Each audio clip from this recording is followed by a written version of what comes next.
Yeah, this that WAP, that wet ass pistol. 1911s, 245, that's guns too. They in disguise when I pull that big ass pistol. Not point that at your face.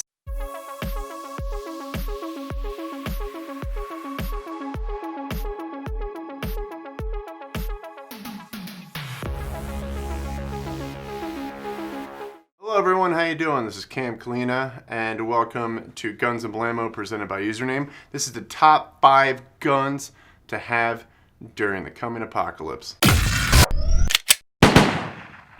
Okay, so there might be a lot of you out there that are first-time gun buyers. So this video is designed for both the first-time gun buyers and for the long-term gun enthusiasts. So myself, I am a gun enthusiast. I have a lot of fun with guns. I think they're really cool, really fun. So I want to make sure that we understand that if we're talking about just overall security, first start with your home. If you're a first-time gun buyer, I know you bought the gun for that moment that you have no other option, but let's just go through some of the basics. Number one, make sure you secure your home. I'm not going to go through an episode of how to secure your home today. I'm just going to let you know what the things you want to do first. So number one, secure your home. Number two, physical fitness. Not a bad idea. Let's get in shape. If you need to defend yourself, let's try to do it physically as opposed to with a weapon. Probably the most important thing is avoid stupid places at stupid times, surrounded by stupid people. That's probably the best idea, so make sure you do that. If you're watching this, you understand that's just kind of common sense, the things that I just described to you. And you're watching it because, frankly, you bought a gun for the first time or you are a gun enthusiast. There were 5 million first-time gun buyers, but there was also 30 million new gun sales this year in 2020. With the way the world's looking, it kind of makes you worry a bit that things may be going sideways. So when we look at that, let's talk about if we actually had to use it. And frankly, let's have some fun. Okay, so now we want to look at the considerations of the things that I'm talking about as we talk about top 5 guns for the apocalypse. This means, again, anywhere from self-defense to having to be, Terminator Genesis, right? So considerations. Number one, weight. Weight is important whether you're doing self-defense or we're at the point where it hits the fan. So you're going to hear me say that. It's SHTF. It hits the fan. You may also hear me use the terminology WROL, or without rule of law. That is for the later guns we're going to talk about. What I want to focus on first is just self-defense and making sure if trouble comes to you that you have the ability to protect yourself in that scenario. So again, number one, weight. Weight isn't important because you're either going to have that gun on your appendix or you're going to have it on your hip or wherever it may be. Weight is kind of an important aspect. And then if we're getting into the aspect of SHTF, you're going to be carrying that gun around for a while. And the ammo size and the gun weight itself is going to be important. Number two is size. So size, you would think may be weight, but I'm really talking about length. So the length of a gun can be important because if you're utilizing this gun in any kind of home defense situation or tight quarters, you need to be able to maneuver with the firearm to get around tight corners and be quicker on the draw if things do, become nasty, right? So you want to be able to get to that bad guy before the bad guy can get to you. Number three, round capacity. Now, you may have some viewers out there that are in California or New Jersey or different states that actually have regulations, so make sure that you look up your state regulations. But whatever your state regulations are, maximize your round capacity. Statistics show that bad guys don't show up one at a time. They come in groups. So, in that moment when you're a little bit hesitant and scared or whatever may be going on because you don't have the necessary training, you want to be able to have enough round capacity to protect you and your family from those bad guys. All right, number four consideration, and probably the most important consideration to take into account, is the philosophy of use. So philosophy of use, it goes along with weight, size, round capacity, all those things we've already talked about, but that is the gun design that you have for whatever you may be planning towards, right? So now I said top 5 guns for the apocalypse. You're not gonna be able to shoot all 5 guns at once. It's impossible. So you wanna make sure that you have a gun for each scenario. And that's where we're gonna start primarily from self-defense all the way to SHTF or WROL, right? So we have that scenario where we're covered from the day-to-day nonsense to maybe some not so peaceful protests, to now we really got to protect ourselves, our family, and what we know and care about. So number 1 on my top 5 guns for the apocalypse. Again, we're starting with self-defense first and foremost. So that would be what most of you first-time gun buyers want to take a look at, which would be a handgun. In this case, this is my everyday carry. I suggest in my analysis a medium to large size handgun. Because for me, when it comes to smaller guns, I got really big hands. You know what they say about guys with big hands? They can't shoot small guns. So in that case, I like a medium to large size handgun, and when it's a little bit larger, you have a little bit more accuracy as well. So in this case, no fancy videos or anything, but this is my Ruger American 45 ACP. This is my everyday carry. This is what I take with me. It's very accurate. Handguns are really unique, guys. So first off, to let you know, mag release, mag is empty. Gun is empty. Finger in there, no bullets. So we're good, right? Now with that, handgun, the heavier it is, the more accurate it's going to be. Remember Boris from Snatch? If it's heavy, it's good. You can beat the people with it. So the heavier the gun, the better the gun for a handgun in my estimation. Doesn't make it easier to carry, and I did mention weight is a consideration, but handguns are so specific in my eyes that you gotta find one that's right for you. I've shot a lot of really high-end handguns, and this Ruger Ruger American 45 ACP is the gun that fits me the best. So I like this one as my everyday carry. And in a self-defense situation, when you may be trying your best to avoid stupid people and stupid scenarios at stupid times of day, you never know when you just might get caught up in something in this day and age where you need to defend yourself. So first and foremost is a medium to large size handgun. Number 2, tactical shotgun. When I'm looking at the different types of guns, in my opinion, if you build it and or at least pimp it out enough, you have the right to name it. Sake of censorship, the Beer Bug 1984. The build is a Kel-Tec KSG 12. The philosophy of use in this case would be home defense or CQB or close quarter battles. The platform is a bullpup shotgun. This is an XR-15 Shorty. We call it a bullpup. A short, stocky gun that loads in the back without sacrificing any length on the barrel. So when you hear somebody say this is a bullpup because it loads in the back. Now the caliber of the shotgun is 12 gauge, is the standard operating procedure for the majority of shotguns. So if things do hit the fan, you have a gun there at the ready that if you run out of your own ammo, it might be readily available as time goes on. Now the distance for this, and being that it's a close quarters combat type of gun, and given that it's a shotgun, so shotguns spray either lead everywhere, depending upon the gauge or the type of shells that you get. You could either spray lead with a birdshot and target rounds, or be very precise with a slug round, but regardless, you're still looking at close quarters combat. So the distance is short for what we're looking for. So in terms of accessories and things that I put on this gun, every single one of them I have designed for a reason to have it be a top 5 gun for the apocalypse. I'm not the type of person that goes hunting, frankly. I wouldn't hurt a fly, except that when it comes to protecting our freedom and our sovereignty, there's nothing that's going to get in my way if someone is really going to harm me or my family. So in this case, just kind of go through some of the ideas. With a shotgun, you're not going to shoot long distance, as I mentioned. So having a reflex or red dot or holographic type of sight that just has a red dot that you can shoot at the target and have it aimed correctly is a pretty good bet. It's a really good bet for this shotgun, and there might be a lot of people out there that are gun enthusiasts that might start to judge me a little bit on what I have here.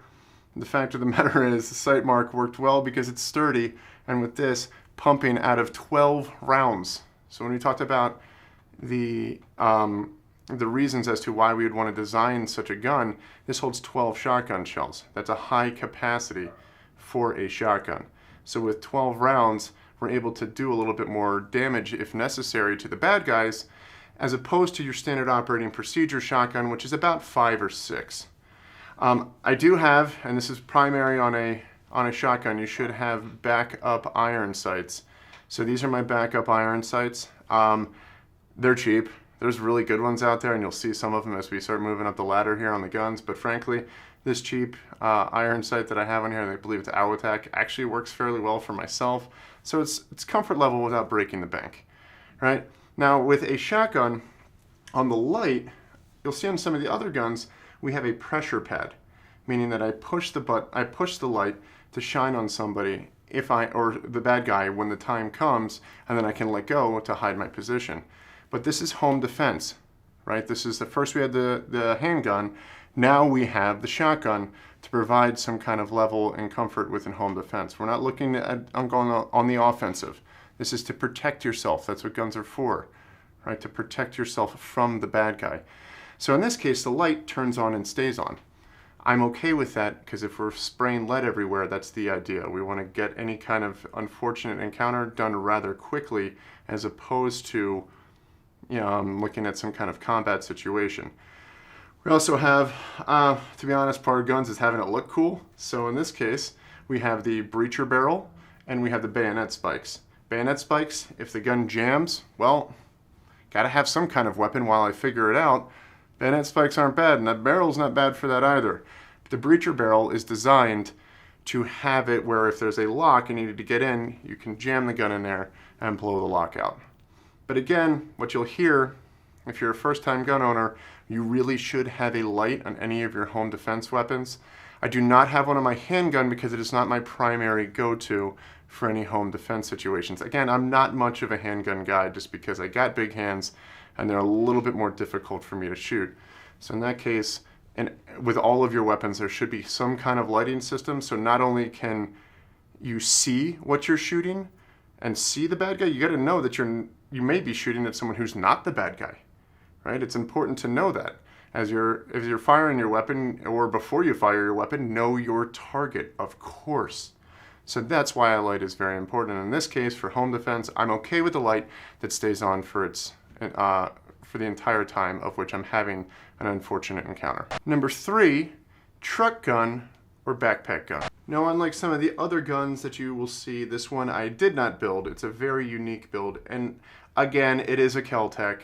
So I know there might be some gun enthusiasts out there that are not a big fan. I happen to be because I build ARs, and anything outside of your standard platform, Kel-Tec makes a lot of unique and interesting things. So in this case, this one is one of the backpack guns that I would turn to because if it's lightweight and flexibility to fit into tight spaces. This would be the backpack or camping gun, or in this case, sometimes you have a young adult who, again, you can't shoot all 5 guns at once. You may want something to share with somebody.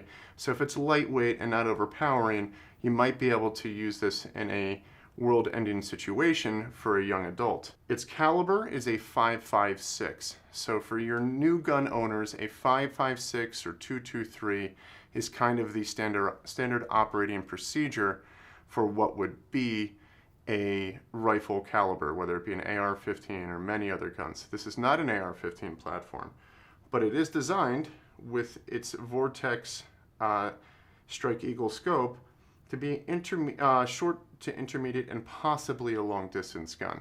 This is the one that if things did hit the fan, that I would maybe use this to get home. So some of the features, given the way that this is designed and my own philosophy of use, is I have very low rise scope rings on this rifle. Reason being is that I want to be able to put this in a backpack and keep it in tight spaces. So much so where I actually had to take off the iron sights. But for you first-time gun owners, if you have a low power variable optic or a scope such as this, even if the battery goes out on this, you still have crosshairs, so you in essence have a backup iron sight. Now the way that this gun is designed, when I talk about putting in a backpack, some of these features aren't very smooth, but they do exist. You can fold this gun. By the time it has a suppressor, take that suppressor off and put this in a backpack, hence the low rise on the scope mounts, right? The scope shoots from 1 power, which would just be your standard 1-to-1, to 6. So 6 being 6 times what you see, which gives some distance to it if you need to hide yourself. And in that case, that's why a suppressor comes in handy. Now, just like the shotgun, that had a push button light. This too has a push button light. I didn't break the bank here, but it's still a rather nice light, being an Olight M2R Pro. Now what that does is has about 1500 lumens, I believe, but instead of it being a spread light like I had with the shotgun, it fine-tunes it and pinpoints at further distances up to 300 meters. So if I do need to shoot at night with a suppressor on, I can at least have some sight on which to what I'm shooting. Furthermore, if I want to get accuracy, this has a stand. So as I'm sitting there with a suppressor and I have a 1500 lumens that can go upwards of 300 meters, I have the capabilities of getting a good accurate shot, turning the light off, going back, and protecting my family and moving forward. Number 4, an AR pistol or short-barreled rifle platform. Now this one is one of my first builds and one of my first loves. I reference as the Gun Flu 300. It is an AR-15 pistol. So an AR-15 pistol platform means that it is shorter than your standard rifle, being under 16 inches on the barrel, which means I need a pistol brace here, which technically I can fit my hand through and utilize this gun in a pistol format. There's a lot that goes into that and not necessarily something for this film, but just before you start building a gun, ask some of these questions. Now this is chambered in 300 blackout. Now unlike the previous 12 gauge and 5.56, that is not a readily available ammunition. In fact, it's a bit difficult to find and rather expensive, especially at this time of age and what we're looking at in ammo shortages. So with a 300 blackout, it's specifically really designed for subsonic rounds with a silencer. So I will be getting, and again, for those of you who don't understand how all of this works, getting a suppressor is a bit of a difficult thing and it's a very lengthy process. So sometime probably in 2045, I'll have all the suppressors that I ordered. But overall, this is designed for short to intermediate distances, to be quiet and to be sneaky, to get me out of hairy situations. So just like the handgun was for immediate self-defense, the shotgun was for home defense, then we had our truck and backpack gun. This one is a tad more offensive in its approach, but designed to get out of and sneak away from any situation to avoid any kind of bodily harm to yourself or your loved ones. So for your gun enthusiasts, this may be a little bit more of an exciting approach to it. But for your first-time gun owners, there's a reason I picked a 10.5-inch barrel for this specific AR pistol platform. Reason being is that if I'm in tight spaces, I need to be able to get out of it, and it's going to make the gun slightly lighter. Furthermore, as I add a suppressor to this, it's going to add about 7 inches to the end of the gun, which means it's not going to be as tight and mobile in tight situations. Now, like I had mentioned before with the lights, this one does have a pressure pad. So as I push this pad here, the light turns on and then can turn off based upon how I push the sight. It has a Surefire Scout light here on it, which is an extremely durable light. It will be having a SOCOM suppressor on it. I have the Warcomp QD mount here for it just to help out, and it's a flash hider for the time being. For those of you that are new to guns, it's okay. You're a gun enthusiast, you might really like that. Now in terms of distance, just like we had a red or reflex sight, which just had a red dot on the shotgun, this is an EOTech holographic red dot. So with that, this will shine a specific red dot, and this right here that flips back and forth is a magnifier that can take you from 1 times distance to 3 times distance. So this being a short, compact gun with a suppressor to keep things silent and hide your flash, and a 1 to 3 times optic, this again is designed to help me get out of a situation and keep my family safe. So we've gone from handgun to which is an everyday carry self-defense, to a home defense shotgun, to a backpack truck gun, to now a get me out of a bad situation gun. As you can tell, none of this is really apocalyptic, so to speak, because what you want to focus on first and foremost is keeping your family safe. So a few extra tidbits on here for the gun enthusiast. It does have a Law Tactical folding brace, again, to make this to be able to fit into a backpack or a tight situation. We have a Radiant Raptor ambidextrous charging handle. So either way I want to pull it, I can pull the gun back. We also have a nickel boron BCG. For those of you that are new to guns, an AR-15 platform. BCGs in the barrel are the most important part of the gun. It is like the heart and the brain. This is a very durable, long-lasting format where nickel boron is easy to clean, and I don't have to worry about it running out. So this is a long-term SHTF gun. Okay.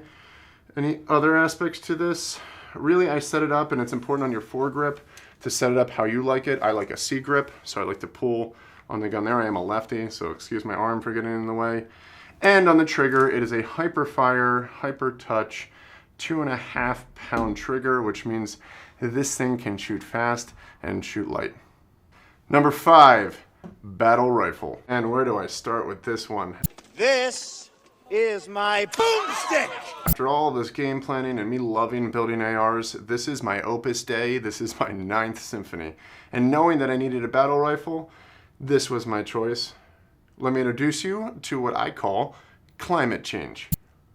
So the philosophy of use with climate change, as we've been playing self-defense with every other gun, this has systematically got to a situation where we are where SHTF and we are without rule of law, or WROL. Society is broken down and I need to keep myself safe, not just in my house or slightly outside of my house, but on the run and moving and getting the hell out of Dodge. So my philosophy of use for this is what I call my battle rifle boomstick. The platform, unlike an AR-15, is an AR-10. So an AR-10 is calibered in .308 Winchester, which typically is utilized as a standard operating procedure sniper rifle or hunting round. So considering that it's a hunting round, it's readily available at places like Walmart, who will no longer sell handgun ammunition, but still sell .308 ammunition. It's a much larger shell that can travel a longer distance and hit with a bit more power. In terms of distance, this is short to long distance shooting. So with a bigger gun, as we mentioned earlier, some of the considerations can be weight and size and or length. So with weight, a .308 are typically a very heavy gun, and so is the bullet itself. Given that I custom made this, and again, this is just for you guys that are gun enthusiasts, you're gonna like this. The total weight of this gun is about 5 pounds, 10 ounces without the optic and the light. With that, it's 7 pounds, 11 ounces, which for a .308 is a very lightweight gun. Now, I'm not anticipating those of you who are a first-time gun owner to go out and look at purchasing a rifle such as this. This was a lot of time and effort and a lot of planning, but having something that is a bit more of a battle-ready rifle is important to have in your top 5 guns for the apocalypse. Now, it has a carbon fiber barrel, a carbon fiber handguard, a carbon fiber barrel that's also titanium, CAC backup sights, a night force 1:8 optic, so it goes upwards of 8 to distance, with a really good illuminator on it, so it almost works like a red dot. Cloud defense, 1800 lumens light, and I mean a competition Hyperfire Hyper Touch Eclipse trigger. Ambidextrous everything because I'm a lefty.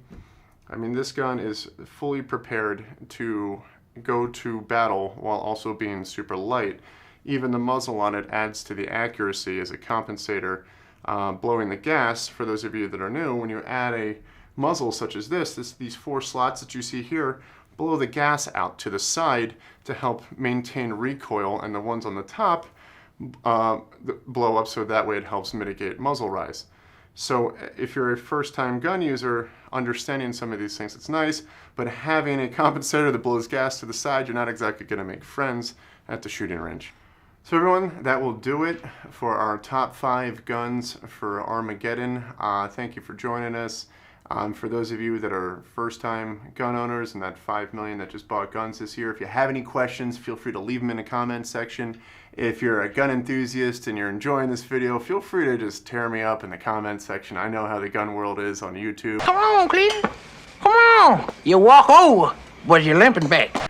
It's always fun to get people's opinions. With that said, please like, share, and subscribe to the station. Smash that like button so we can get around these algorithms, specifically on topics regarding guns. I'm sure YouTube's not a huge fan of it. With that said, be good, be strong in your sovereignty, respect the free will of others, and live every day in the present to make the most of what you're doing each and every second. Thanks, and I'll see you on the next episode.